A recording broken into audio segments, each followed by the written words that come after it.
Kalevala, sebuah puisi epik kuno Finlandia, dan permainan Lord of the Rings J.R.R. Tolkien, dua karya yang terkesan berbeda-beda tetapi memiliki warisan budaya yang kaya dan koneksi yang dalam terhadap tradisi mitologi utara Eropa. Salah satu kesamaan paling menonjol antara kedua karya adalah fokus pada perjuangan antara baik dan jahat, dengan tokoh-tokoh jahat di Kalevala mewakili kekuatan-kekuatan musuh seperti kegelapan, ketidakstabilan, dan daya alam. Dampak dari kekuatan-kekuatan ini dapat dilihat dalam penjagaan Tolkien atas Sauron, seorang makhluk yang dipandu oleh keinginan yang tidak terbatas untuk menggali kekuasaan dan kerusakan yang mengancam sangat bahan-bahannya sendiri. Selain itu, kedua karya ini juga memiliki kesan kuat tentang persahabatan dan kesetiaan di antara pahlawan-pahlawannya, sebagaimana terwujudkan dalam pahlawan-pahlawan Kalevala dan persaudaraan perintis batu yang bersatu untuk melawan kekuatan-kekuatan jahat. Dampak dari Kalevala juga dapat dilihat dalam penjagaan Tolkien atas alam semesta alami dan makhluk supranatural sebagai foil bagi perjuangan moral tokohnya. Deskripsi yang penuh warna dan cerah tentang dunia alam, seperti persengketaan antara Dewa Ukko dan roh jahat Mustapuki, dapat dibandingkan dengan penjagaan Tolkien sendiri terhadap geografi alam yang beragam di dunia baru. Misalnya, hutan-hutan gelap dan lembah bukit-bukitan berbahaya dalam Lord of the Rings mirip dengan dunia gelap, primitif, di Kalevala di mana pahlawan-pahlawannya melawan roh-roh jahat dan makhluk-makhluk monster.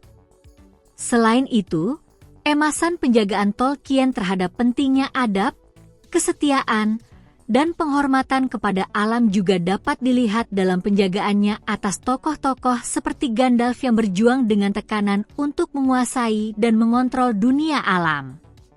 Area lain di mana Kalevala dan Lord of the Rings saling bertemu adalah pada penggunaan motif-motif mitologi dan budaya.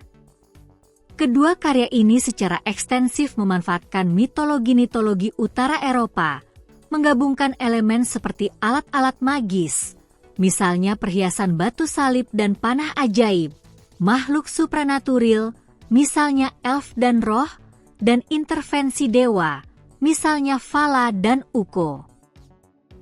Pemanfaatan ini bukan hanya untuk menambah keaslian dunia mereka, tetapi juga untuk menekankan tema-tema budaya identitas, daya alam, dan perjuangan antara baik dan jahat yang berkelanjutan di kedua karya. Bahkan, latar belakang akademis Tolkien dalam bahasa-bahasa kuno Inggris, Inggris Tengah, dan bahasa-bahasa Celta memungkinkan untuk menarik ke dalam warisan mimpikan teluris mengenai cerita-cerita menceritakan. Namun, perlu diingat bahwa banyak peneliti berpendapat bahwa Tolkien telah terlalu dipengaruhi oleh sumber-sumber Eropa lainnya seperti William Morris dan legenda Arthur. Meskipun demikian, dapat dikatakan bahwa motif-motif Kalevala secara tidak bersalah hadir dalam dunia baru dan ada keberimbangan budaya antara kedua karya. Penjagaan Tolkien sendiri mengakui ketertarikannya dengan mitologi Finlandia dan bahasa Finlandia selama masa kuliahnya di Oxford Universitas. Tentunya, kesamaan-kesamaan ini tidak dapat disingkirkan, tetapi mereka menunjukkan sifat kompleks dan multifasia dari pengaruh budaya dan bagaimana ekspresi seni dapat mengambil dari berbagai sumber. Lord of the Rings secara bertahap terletak dalam tradisi Eropa folklores, tetapi jelaslah bahwa kerja ciptanya juga diwarnai oleh visi sendiri, pengalaman, dan pengaruh literer. Ini akan salah jika menyatakan bahwa satu pun sumber atau pengaruh, termasuk Kalevala, bertanggung jawab penuh untuk membentuk dunia baru. Kedua karya ini dapat dilihat sebagai bagian dari perbincangan budaya yang lebih luas, mengambil dari warisan mimpikan teluris, literer, dan sejarah. Dalam kesimpulan, esai ini telah memperdalam tema-tema yang sama antara Lord of the Rings dan Kalevala. Meskipun jelas bahwa Tolkien terlalu dipengaruhi oleh berbagai sumber Eropa seperti Norse, Celta, legenda Arthur, serta mitologi Finlandia melalui warisan akademisnya, kedua karya ini dapat dilihat juga untuk mengambil dari pengaruh-pengaruh budaya tersebut, tetapi mereka adalah cerita yang berbeda. Kedua karya memiliki tema, motif dan ide yang terdorong dalam budaya-budaya masing-masing mereka. Akhirnya, kesamaan antara kedua puisi epik ini menunjukkan daya tahan kekuatan menceritakan mitologi dan bagaimana kekuatannya dapat memengaruhi dan membentuk pemahaman kita mengenai dunia di sekitar. Catatan tentang berapa besar pertukaran budaya antara karya-karya tersebut adalah bahwa pada tahun 1933, Tolkien menerbitkan sebuah tulisan berjudul mengenai suatu titik filsafat Finlandia yang membahas beberapa elemen dari Kalevala hadir dalam budaya Finlandia. Pada saat itu, ia telah dipengaruhi secara besar-besaran oleh mitologi dan sastra Finlandia melalui studi yang dilaksanakannya di Universitas Oxford.